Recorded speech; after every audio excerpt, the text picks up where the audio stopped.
The Ethereum merge is here. That's right. ETH 2.0 is here, or more or less. Blockchains have merged, so we've got ETH 2. We're going to break down everything about that today. We're going to look at how it compares to Algorand under the new version, and we're just going to tell you everything we need to know. All that is on today's Frugal BC.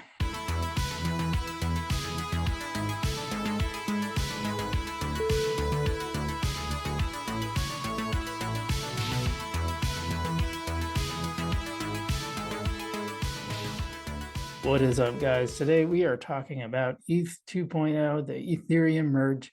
There is a lot to gather. We're going to talk about how it works, what everything you need to do on your Coinbase account to access your ETH2 if you already had some. And we're going to look at how it compares to Algo, so especially the new version of ETH and what it could mean for the Algorand ecosystem. So stay tuned to the end because we're going to talk about that. Before we do that, guys, if you'd hit that subscribe button, we are always doing experiments. My mission here is to bring common sense to crypto, to inform you and put everything in language that you can understand. So that's the goal here. That's my mission and on this YouTube channel. And if you can follow along with that by hitting the subscribe button. Also, if you wouldn't mind hitting that like button, helps the algorithms a lot and all that. So got to feed those algorithm gods. You know how it is. Anyway, we are going to get into ETH2. So interestingly enough, this is a project that's been going on for a very long time. There have been numerous delays. Coinbase actually offered ETH2 way back in summer of 2021, and they said that it would be coming by, so if you bought it, it was locked up on the wallet. They said it was coming in November. Well, clearly that didn't happen, but it is here. It should mean lower gas fees. It should mean a really high transaction rate at some point.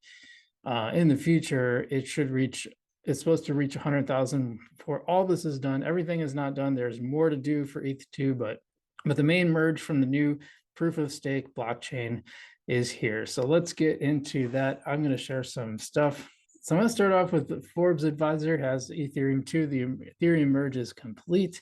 This is kind of a basic level overview. After many delays, emphasis on the many, the long-hyped Ethereum merge is now complete. The second stage of the process, Paris, happened today, the 15th of September. So it's funny that everyone said this is the date that it was estimated to happen. And in fact, it did happen today. The way Ethereum, the world's second largest cryptocurrency behind Bitcoin, fundamentally works has now changed. So what does that mean? Well, prior to this, Ethereum worked by proof of work. So the way blocks were validated was through computer programs called it's mining. So people would use these cards to mine Ethereum on their computers. Usually they got a lot of these Ethereums the way Bitcoin works, and a lot of early coins, this is how they worked.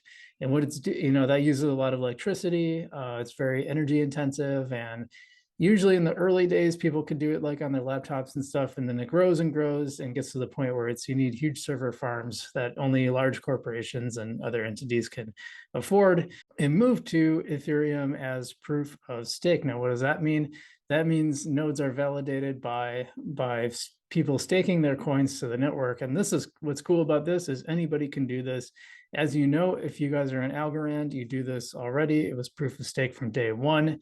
And Ethereum has merged over because really proof of work, it just wasn't going to last. Let's see if there's anything else interesting in here. Yeah, so since 2020, there's actually been two versions of Ethereum running in parallel. One that, of course, used the proof of work and also the proof of stake. So today is the merging of those two into one. And that is what we need to know. Now, this is interesting. Some Ethereum on-chain analysis. And there's been huge Ethereum post-merge inflows on exchanges. So let's just read this over. So in the first hours after the merge update, massive ETH inflows appeared on exchanges. Ethereum's network's hash rate dropped to 0 per second. 4 entities hold 59.3% of the staked ETH 2.0. That's crazy. 4 entities have over half, almost 60% of the network. Let's see what else we got. So the miners have had to switch over. They had to turn off their computers or possibly switch to the upcoming Ethereum POW blockchain. That's interesting. So the hash rate is disappearing. Hash rate is the basic parameter of blockchains based on proof of work protocol determining the speed at which new blocks are mined. It is the average estimated number of hashes per second produced by miners on the network.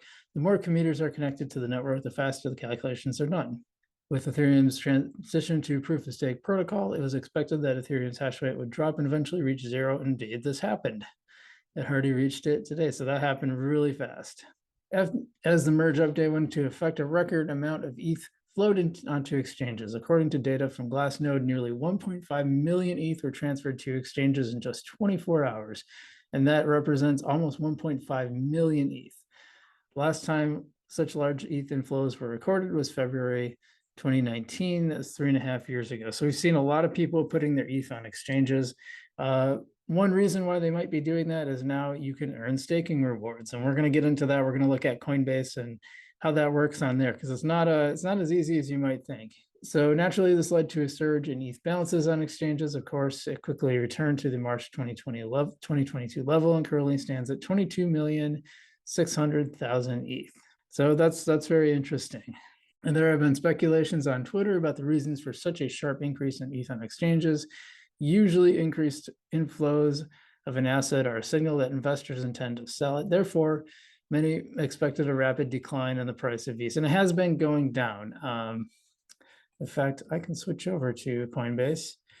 And there was a massive drop, as you can see. It had been hovering around the 1,500, 1,600, and then it dropped down to 1,400. So that's not so good. In fact, let's go right to Coinbase. So want to sell or send your ETH to? Yeah. So if you had moved your ETH into ETH2, which I did because you could take advantage of staking rewards right away before the merger happened, because Coinbase was not getting those staking rewards because they didn't exist yet. So I don't know how they must have just self-funded that, which is something you should always probably be a little concerned about. We just had that problem with Celsius. There was kind of the question of where the funds were coming from, and they had said that they were earning it through mining, but it's now apparent that they just simply didn't have the money and they were paying out returns on people's old investments, which fair enough. Banks kind of work like this too. They don't have all the money that they say they do. They don't. If there was a huge bank run, like they wouldn't have the money to pay them out. They have to be insured for a certain amount, and they have places they would borrow it from. And I don't think Celsius had that same network, and that was part of it. So, but I think they were in such a precarious position that a drop in price or a large amount of withdrawals could really screw them. But anyway, so if you did this, you could not do anything with your ETH until the merger. And they had initially said that this was going to happen in November. Obviously, that didn't happen. This was implemented last year. So since the merger, they now have this wrap your ETH to or sell or send it. Coinbase now lets you exchange your ETH2 for a new token called CB ETH. This is called wrapping, which is a new concept for many people. So I've talked on this channel before about wrapping. I have wrapped Bitcoin and ETH on my Algorand account. That allows me to keep it in my Algo wallet, which is where I like to keep that stuff. I'm trying to keep as much stuff off of exchanges as I can, but I still have my ETH2 on here because it had to be, and now I can apparently send it somewhere else. What I've been doing, by the way, if you do want to send it to Algo, there's a website app called a dApp, I guess, called Algomint, and that allows you to wrap ETH into an ASA that is basically ETH on the Algorand blockchain. What I did instead is, and the fees are roughly the same, but you don't have to go through the KYC. I just simply exchanged it for Algorand, sent the Algorand to my Algorand wallet, and then bought the corresponding amount of Go ETH on TinyMan. So that's a way to do it.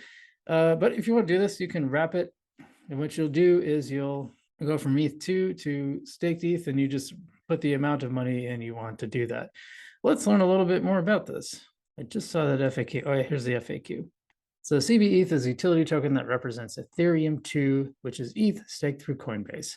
Over time, the price of CB ETH will likely deviate from ETH because the CB ETH represent one staked ETH plus all of its accrued staking interest starting from when the CB ETH conversion rate and balance were initialized.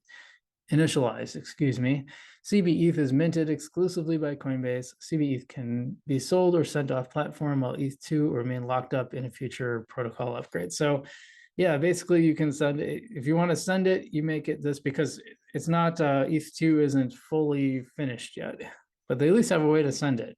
Let's see, so should I wrap staked ETH2 to get CB ETH? Wrapping your ETH2 allows you to send or sell or send your staked ETH before you feature Ethereum network upgrade, which may happen as soon as 2023. So yeah, you can see this stuff is probably not happening anytime soon. If you want to sell your ETH2 and send it to another wallet, wrapping it for CB ETH is your only option. So if you want to send it, that's what you got to do. Now, I don't know. I haven't tried to exchange it for Algo, so I don't know if I can even do that. I might have to wrap it and then sell it because you have to wrap, it has to be wrapped onto Algorand blockchain. Is there a fee? Well, there is no fee. But if you transfer a trade, you would charge the standard fees that they charge. But there's no, just the wrapping itself, no. How much CB ETH will I get? Let's see. Basically, it can't guarantee a specific conversion rate. Let's see. I'm just trying to see if there's any other interesting questions. Talked about the price. The CB ETH earn interest, yeah, but not through Coinbase. Instead, the price of CB ETH utility tokens intend to reflect the price. Yeah, so if you wrap the ETH, you can send it, but it will go up in value based on how much. So you're not directly earning staking rewards, but you're getting them through they're kind of reflected into the price. They're basically baked into the price. Are there risks? Markets might value CB ETH less than staked ETH. It's possible. There might be some value loss, possibly. And can you get ETH2 back? Nope. In future, maybe. I'll eventually be able to unstake my ETH2. Yep. Sometime in 2023. And what happens if I sell my CB ETH? So either you won't be able to unwrap it for ETH2 in the future. CB ETH represents staked ETH in Coinbase. And if you sell it to someone else, you'll give up your ability to redeem it for ETH2. Is wrapping taxable? No guidance from tax authorities. So seems like it's a 1-to-1 ratio. I don't know. I'm just not going to touch that because who knows? It's APY is a better measure of the interest rate than APR. So, okay, we got it. That's all we need to know about wrapped ETH2. Now, what about, how does it compare to Algorand? Let's take a look at this. The latest from etherscan.io, their gas tracker has generally fees around the $2 range, a little higher on Uniswap. It's more like $5. So I don't know if you guys have been tracking this. I check this every once in a while. I'm not super duper into ETH, to be honest, but I obviously own some of it. I just haven't been doing a lot because the gas fees tend to be high. But they've been much, as you know, they've been much, much higher. They've been in like the $20, $30 range, sometimes even more. But lately, this is actually not that new. They've been in the $2 to $4 range for a while because I think the reason they went up so much because there was this huge NFT craze, and that is somewhat cooled off.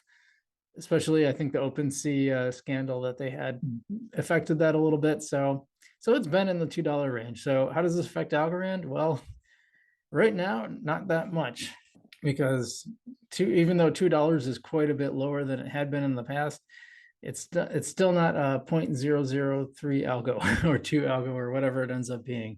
We're talking about cents, fractions of cents, not even fractions of a cent versus several dollars. It just simply cannot beat the transaction price.